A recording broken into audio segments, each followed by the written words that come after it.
వర్షాల వల్ల బయట వాతావరణం మొత్తం చల్లగా ఉంటుంది కాబట్టి ఒంట్లో శరీరంలో వేడిగా ఉంటుంది. దీనివల్ల మనం త్వరగా రోగాల బారిన పడతాం.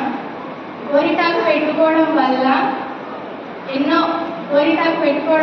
మనకు ఒంట్లో ఉండే వేడి మొత్తం తొలగిపోతుంది, చల్లబడుతుంది. కాబట్టి గోరింటాకు పెట్టుకోవాలి. శరీరంలో ఏర్పడే వేడి గడ్డలను తగ్గిస్తుంది గోరింటాకు అనేది మధుని వ్యాధులను దూరం చేస్తుంది.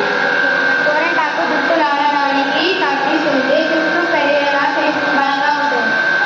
వర్షాకాలంలో నీళ్ళలో నానడం వల్ల కొంతమందికి కాళ్ళకు చేతులకు పగులు వస్తాయి. గోరింటాకు పెట్టుకోవడం వల్ల మాంటాయి.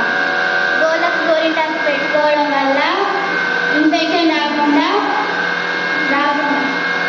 ఆడవారి అరచేతులలో గర్భాశయానికి రక్తం చేసే ప్రథమ నాడులుంటాయి. గోరింటాకు పెట్టుకోవడం వలన వేడి తగ్గించి గర్భాశయ సమస్యలు తగ్గి